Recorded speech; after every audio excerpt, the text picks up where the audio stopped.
अस्सलाम वालेकुम, myself Ali Hamza from Munir Khanani securities. Welcome PSX with AH में, जहां मार्केट की डेली अपडेट्स पे बात करते हैं और उन तमाम चीज़ों को डिटेल में कवर करते हैं जो मार्केट्स में हो रही हैं और होने वाली हैं। आज हम दो चीज़ों पे डिटेल में बात करेंगे, एक तो हमारे टेक्निकल आउटलुक्स और दूसरा कल एक ऑक्शंस का रिजल्ट आया टी बिल्स का, उसको डिटेली देखेंगे कि उन टी बिल्स का रिजल्ट मार्केट पे क्या असर डाल रहा है और क्या अभी मार्केट में उन टी बिल्स की वजह से कोई इंपैक्ट पड़ेगा या नहीं। तो आइए चलते हैं अपनी वीडियो की तरफ जाने से पहले मैं उन लोगों से मुखातिब हूँ जिन्होंने स्टॉक मार्केट में अकाउंट नहीं खुलवाया, स्क्रीन पे नंबर्स पर राब्ता करें। हमारी तमाम प्रीमियम सर्विसेज सिर्फ उन लोगों के लिए फ्री हैं जो हमारे साथ अपना अकाउंट खुलवाते हैं। हमारी प्रीमियम सर्विसेज के अंदर आपको स्टॉक्स की बाइंग, आपको सेलिंग, हमारा मंथ के अंदर 1 से 2 लाइव सेशंस इंशाल्लाह होना शुरू होंगे, जहां पे आपको टेक्निकली, फंडामेंटली हम क्यों स्टॉक बाय कर रहे हैं, किन बेसिस पे बाय कर रहे हैं, तमाम क्यूरीज आपकी ये सब रिजॉल्व की जाती हैं। तो डोंट मिस दैट चांस। अगर यही सर्विसेज आपको पेड चाहिए तो 5,000 रुपए हमारी ग्रुप की मंथली सब्सक्रिप्शन है, बट हमारे साथ एफिलिएटेड होने का आपको फायदा ये कि ये सर्विसेज आपको फ्री दी जाएंगी। मोर एवर जो लोग मुनीर खनानी सिक्योरिटीज में काम करते हैं वो आज ही अपना अकाउंट टीम AH के साथ शिफ्ट करवाएं और अपनी प्रॉफिटेबल जर्नी का आगाज करें। तो आइए चलते हैं मार्केट की तरफ। मार्केट की आज की क्लोजिंग 1,68,574 पॉइंट्स के साथ देखी गई। मार्केट में आज 877 पॉइंट्स का डिक्लाइन हमें नजर आया। अगर वॉल्यूम्स की बात करें तो 665 मिलियंस के वॉल्यूम ट्रेड होते हुए मिल रहे हैं। वॉल्यूम यहाँ पे पॉजिटिवली हमारे पास बढ़ रहे हैं। एक चीज मैंने आपको बोला था कि जब तक मार्केट ब्रेकआउट नहीं करेगी, जब तक मार्केट ये स्ट्रक्चर ब्रेक नहीं करेगी, वॉल्यूम इंक्रीज होना नहीं शुरू होंगे। एक पॉजिटिव चीज और एक नेगेटिव चीज। पॉजिटिव चीज ये है कि कल मैंने जो आपको स्ट्रक्चर एक बताया था, जो नीचे एक चीज होती हुई नजर आई थी, सेम हल्का वही पैटर्न्स इस वक्त रिपीट हो रहे हैं। और एक नेगेटिव चीज ये कि इंडेक्स 170 को मेंटेन नहीं कर पा रहा, बट इन माय ओपिनियन आने वाले दिनों में 170 ब्रेक होगा और आपको इसके अंदर हेल्दी पॉजिटिव मूव देखने को मिलेगी। आगे बढ़ने से पहले मैंने आप लोग को एक चीज बोली थी, मैं टी बिल्स को आपके सामने डिस्कस करूंगा कि हमारा टी बिल्स का रिजल्ट और मार्केट में इस पे क्या इंपैक्ट पड़ा है और क्या आने वाले दिनों में मार्केट इसका पॉजिटिव इंपैक्ट लेगी या नेगेटिव इंपैक्ट लेगी। तो इस वक्त हम लोग अपने टी बिल की समरी पे हैं जो मैंने आप लोग के लिए स्पेशली डिजाइन की है। गवर्नमेंट ने $1,000 बिलियन का डेट रेस किया था। 916 बिलियन इसके अगेंस्ट में गवर्नमेंट को मिले, यानी कि जो एक्सपेक्टेड टारगेट था उससे भी कम गवर्नमेंट ने पैसे लिए इन्वेस्टर्स से। अब अगर हम यील्ड्स की बात करें, जो यील्ड्स का मतलब ये होता है कि जो गवर्नमेंट आपको आपके पैसों पे रिटर्न दे रही है। अगर हम उन यील्ड्स की बात करें, एक मंथ के जो टी बिल्स है उन पे रिटर्न हमारे पास जो लास्ट था वो 10.89% था, जो कि रिड्यूस होके 10.85% का रह गया। जो 3 मंथ की टी बिल्स की यील्ड है वो हमारे पास लास्टली जो थी 11% की थी, बट इस बार ये इंप्रूवमेंट हुई है कि ये डिक्रीज होके 10.99% हो चुकी है। मतलब 1 मंथ की यील्ड और 3 मंथ की यील्ड दोनों नेगेटिव हुई हैं, दोनों नीचे आई हैं। यानी कि अगर आपने गवर्नमेंट को 1 लाख रुपए दिए थे तो गवर्नमेंट उसके बदले आपको 10.89% रिटर्न दे रही थी। अब वही चीज कम करके ये 85% कर दी है और यहाँ पे 11% से हमें 10.99% कर दी है। सेम अगर 6 मंथ और 12 मंथ की यील्ड को देखें तो वो सेम कांस्टेंट यही रही है। लास्ट भी हमारे पास 11% थी और अब भी हमारे पास यही रही है। अब इसके बेनिफिट अगर देखें तो शॉर्ट टर्म में मार्केट को इससे लिक्विडिटी मिलेगी, मतलब मार्केट में पैसा इंजेक्ट होगा और आने वाले दिनों में हमें मार्केट के अंदर इंप्रूवमेंट देखने को मिलेगी, क्योंकि यही इन्वेस्टर ये समझ रहे हैं कि अब मार्केट के अंदर अगर वो ये पैसा लेके आएंगे तो मार्केट के अंदर इनको ज्यादा रिटर्न मिलेगा as compared to T bill. ये पॉजिटिव सिग्नेचर होता है जब भी हमारे पास किसी भी इकोनॉमी में ये चीजें हो रही होती हैं। टी बिल की यील्ड्स अगर नीचे आ रही होती हैं तो हमारे पास वो चीज पॉजिटिव होती है, क्योंकि इन्वेस्टर्स उसके मुकाबले जो दूसरी मार्केट है, जो कि स्टॉक मार्केट है, उसको अच्छा समझ रहे होते हैं। तो ये एक पॉजिटिव आउटकम है जो कि हमें लास्ट मिला, जो कि टी बिल के ऑक्शंस की समरी मैंने आपको पेश की। इसका मतलब ये कि मार्केट लॉन्ग टर्म और शॉर्ट टर्म दोनों पॉजिटिव है। जो मार्केट आपको इंट्राडे में 1000 पॉइंट, 1500 पॉइंट, 300 पॉइंट्स का ऊपर नीचे मोमेंटम दिखाती है, इससे घबराने की कोई जरूरत नहीं है। हमेशा पॉजिटिव चीजें रहें।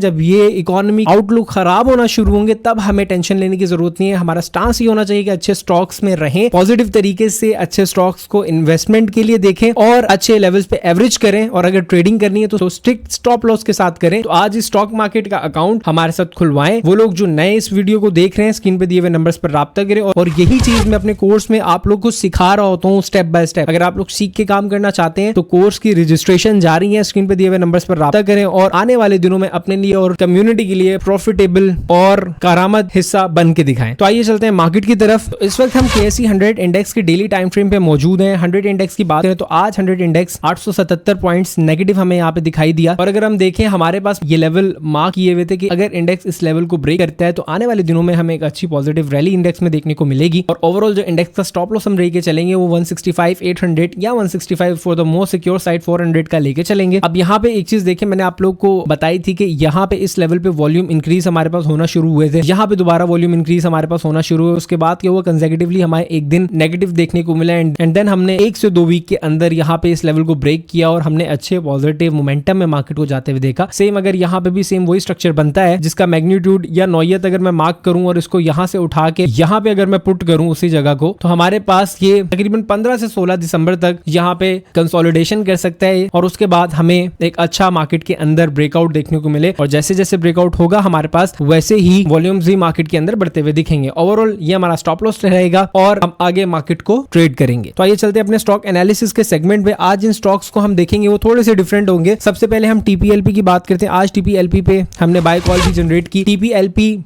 बाय कॉल जनरेट करने का मकसद ये था कि हमें प्रॉपर्ली टीपीएलपी के अंदर एक ब्रेकआउट देखने को मिला जो कि इस लेवल का था। हमने लास्टली इस लेवल पे टीपीएलपी को ट्रेड किया था और मैंने एक चीज बोली थी कि जब हमारे पास इन लेवल्स का ब्रेकआउट होगा तो आगे फर्दर हम ट्रेड करेंगे। अल्हम्दुलिल्लाह आज हमें इन लेवल्स का ब्रेकआउट देखने को मिला। अब जो हमारे टारगेट्स होंगे वो तकरीबन हमारे पास इनकी प्रोजेक्शंस के अकॉर्डिंग 14 रुपए 67 पैसा के हैं। अगर हम मार्जिन ऑफ सेफ्टी का थोड़ा सा ध्यान रखें तो 14 रुपए 45 पैसे का पहला टारगेट होना चाहिए और उसके बाद 16 रुपए का दूसरा टारगेट हमारे पास होना चाहिए, जो कि इंशाल्लाह हमें आने वाले दिनों में देखने को मिलेगा। मैपल लीफ की बात करें, आज हमने मैपल लीफ से प्रॉफिट टेकिंग की है। मैपल लीफ के अंदर हमने जो काम किया था वो इस लेवल के ब्रेकआउट से किया था। इस लेवल के ब्रेकआउट पे हमने इसको बाय किया और आज यहाँ पे हमने 125 के करीब हमने इसको सेल किया और सेल करके हम डायरेक्टली टीपीएलपी के अंदर शिफ्ट हुए थे। एनएमएल मुझे अट्रैक्टिव लग रहा था बट एनएमएल के अंदर हमने पहले से ही बाय कॉल जनरेट की हुई थी। तमाम ग्रुप के लोग जो कि ग्रुप में ऐड होंगे उनको एक चीज का आइडिया होगा कि हमारा स्टॉप लॉस जो मैंने ग्रुप के अंदर डिफाइन किया था एनएमएल का वो 146 का था और मैंने आप लोग को बोला था कि हम यहाँ से एंट्री लेंगे और वो लोग जो सेफ साइड पे एंट्री लेना चाहते हैं और जो लोग तेजी में काम करना चाहते हैं 155 को ब्रीच करें तो इसके अंदर एंटर हो जाइएगा। और देखें 2 दिन के अंदर आपको बहुत ही अच्छा रिटर्न मिला और वो लोग जो प्रॉपर टेक्निकल्स को ट्रेड करते हैं उनके लिए आज इस लेवल के ब्रेकआउट के बाद जो कि 176 रुपए का था यहाँ पे एंट्री बनती थी। तो मेरे ख्याल से दोनों लिहाज से ठीक है। अगर आप यहाँ पे देखिए यहाँ पे इस लेवल को ब्रेक किया उसके बाद हमें एक अच्छा पॉजिटिव मोमेंटम देखने को मिला। अब अगर यहाँ पे ये ब्रेक करता है और हम अगर अकॉर्डिंग टू फिबोनाची भी इसको लगा के देखें तो हमारे पास इजीली 185 रुपए के टारगेट्स हमें देखने को मिलेंगे। नेक्स्ट एसएसजीसी की बात करें, एसएसजीसी को ट्रेड करने का मकसद ये कि हमें अब यहाँ पे क्लियर अपना स्टॉप लॉस मिल गया है। अगर हम स्टॉप लॉस की बात करें तो हमारे पास जो एसएसजीसी का स्टॉप लॉस अब रहेगा 39.16 का हम स्टॉप लॉस इसको लेंगे और हम इसको फर्दर अप ट्रेल करते रहेंगे। इंशाल्लाह आने वाले दिनों में हमें 45 रुपीज पे देखने को मिलेगा। 45 से 47 रुपीज पे आप यहाँ से प्रॉफिट टेकिंग करें। अगर ये ब्रेकआउट होता है तो इंशाल्लाह हम इसको आने वाले दिनों में 50 से 53 रुपए तक जाते हुए देखेंगे। नेक्स्ट स्टॉक की बात करें ईपीसीएल जो मैंने ट्रेड किया है और lastly I think in my opinion ये मैंने वीडियो बनाई है और मैंने आपको बोला था कि 35 रुपए के ब्रेकआउट के बाद इसके अंदर काम करना है। ब्रेकआउट आप ये देखें कि ब्रेकआउट की सिग्निफिकेंस कितनी होती है कि जब ये ब्रेकआउट होता है तो हमें कुछ ही दिनों में बहुत ही अच्छे और रिमार्केबल रिजल्ट मिल जाते हैं। ये लेवल का ब्रेकआउट था और इसके जो टारगेट्स होंगे इंशाल्लाह वो 40 से 41 रुपीज के हम लेके चलेंगे। लॉट कैम की बात करें, लॉट कैम हमने लास्टली भी बात की थी कि लॉट कैम का ये लेवल है, ये ब्रेकआउट है। अगर इस लेवल का ब्रेकआउट हमें मिल जाता है तो हम लॉट कैम को ट्रेड करेंगे। जिनके पास पड़ा है इसको जरूर लेना चाहिए। इन माय ओपिनियन आने वाले दिनों में जो टारगेट्स देखेंगे वो इंशाल्लाह हमारे पास 31 रुपए से लेके 32 रुपए तक मार्क होंगे। अपने ब्लू चिप स्टॉक की तरफ चलते हैं, पीपीएल की तरफ। पीपीएल जब तक इस लेवल को ब्रेक नहीं कर रहा ऐसा कोई मसले वाली बात नहीं है। जिन लोगों के पास है इसको 205 का स्टॉप लॉस रख के ट्रेड करें। इंशाल्लाह आने वाले दिनों में आपको बहुत ही अच्छा रिटर्न ये देगा। अब चलते हैं अपने उन स्टॉक्स की तरफ जिन पे हमें कमेंट्स में कहा गया है। मैं आपको ये हमेशा कहता हूँ कि कमेंट्स में जो आप लोग स्टॉक्स लिखते हैं मैं उसका डिटेल एनालिसिस करता हूँ। तो वो लोग जो किसी स्टॉक में फंसे हुए हैं और जो चाहते हैं कि हम आपके लिए वो स्टॉक्स का एनालिसिस करें तो कमेंट बॉक्स में जरूर उन स्टॉक्स को मेंशन किया करें ताकि मैं आप लोग को बता सकूं कि आने वाले दिनों में इन स्टॉक्स का क्या आउटलुक है और क्या पॉसिबिलिटी इन स्टॉक्स में बन सकती है। तो आइए चलिए अब कमेंट्स को डिस्कस करें। मुगल, सबसे पहले मुगल की बात करें। मुगल इस वक्त 90 रुपीज के आसपास है। मुगल पर्सनली मैं जब तक 96 को ब्रेक नहीं करेगा अब इसके अंदर काम नहीं करूंगा। उसकी वजह ये है कि ये जो आप ये देख रहे हैं ये वाला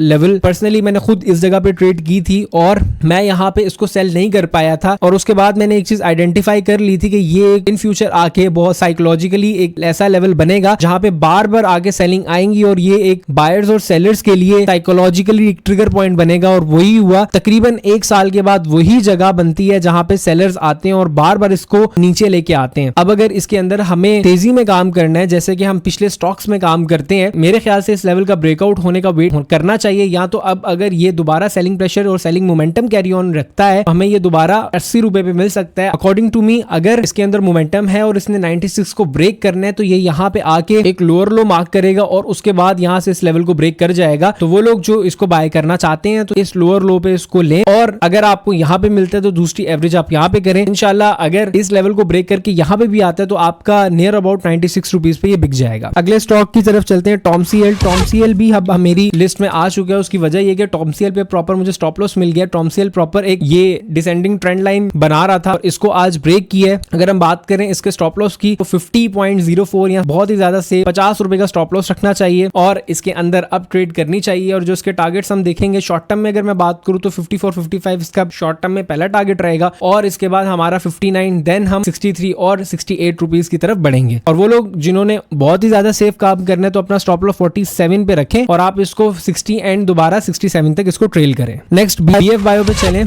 बीएफ बायो पे भी अभी मैंने रिसेंटली 3-4 दिन पहले एनालिसिस किए थे और मेरा एक ही स्टांस अभी तक यही है कि जब तक इस लेवल को नहीं ब्रेक करेगा तक तेजी नहीं होगी। जब तक यहाँ पे पॉजिटिवली इस तरह आके जिस तरह ये देख रहे हैं यहाँ पे इस तरह कुछ प्राइस एक्शन नहीं बनना शुरू होगा तब तक ये 185 को नहीं जाके ट्रिगर करेगा। और जब तक ये इस लेवल को ब्रेक नहीं कर रहा तो तब तक अगर आपने इसको लिया हुआ है तो इसको होल्ड करें और अपना स्टॉप लॉस इस लेवल के नीचे का लगा के देखें। अगर क्लोजिंग इससे नीचे आती है तो मेरे ख्याल से ये वो एक गैप है जो कि आने वाले दिनों में फिल होगा। अदरवाइज वॉल्यूम्स अच्छे आना शुरू होंगे क्योंकि एक्यूमुलेशन इसके अंदर जारी है। एक्यूमुलेशन एक ऐसा प्रोसेस होता है जहां पे आपको पेशेंटली चीजों को होल्ड करना पड़ता है। नो वन नो कि एक्यूमुलेशन पीरियड कब क्लोज होता है। इट मे बी के 6 मंथ का हो, इट मे बी 3 मंथ का हो, इट मे बी साल का हो। तो हमारे पास हमें जो करना होता है अकॉर्डिंग टू टेक्निकल्स और जो टेक्निकल एनालिस्ट हैं वो एक्यूमुलेशन बॉक्स के ऊपर ब्रेकआउट पे ट्रेड करते हैं और वो लोग जो वैल्यू इन्वेस्टिंग करते हैं वो हमेशा इनके अंदर ही लेते हैं और पेशेंटली इनको होल्ड करते हैं ताकि उनको मैक्सिमम रिटर्न्स मिले। तो वही स्टांस रहेगा, इसके नीचे का स्टॉप लॉस रहे। और अगर आपको इन लेवल्स के ऊपर इसी तरह का पॉजिटिव प्राइस एक्शन देखने को मिलता है तो 192 आने वाले दिनों में आपको मिलेगा। नेक्स्ट प्रेमा की बात करें। प्रेमा तहूर हमारे पास ये बॉक्स जब तक ब्रेक नहीं करेगा तो मेरे ख्याल से मैं इसके अंदर ट्रेड नहीं करूंगा। ओवरऑल अगर मैं इसको लूंगा तो मुझे काफी वेट करना पड़ेगा। जो पहला टारगेट होगा 46 होगा एंड देन हम 53 रुपीज पे जाएंगे। लेकिन ये यहाँ पे काफी ज्यादा थकाएगा, रुलाएगा। अगर वॉल्यूम अच्छे आ जाए, कोई स्पेकुलेशन आ जाए इसके अंदर, कोई न्यूज बेस, कोई न्यूज सेक्टर पे कोई चीज आ जाए तो आपको ये 48 और 54 रुपीज पे जाते हुए मिलेगा। जब ये बॉक्स तोड़ेगा तो आपको 76 और 91 पे जाता हुआ मिलेगा। अदरवाइज अगर आप लोग इन्वेस्टमेंट पॉइंट ऑफ व्यू से ले रहे हैं तो इसको इन लेवल पे जमा कर सकते हैं। इंशाल्लाह आपको 53 और 54 रुपीज पे बिकता हुआ दिखेगा। लास्ट बीओपी की बात करें।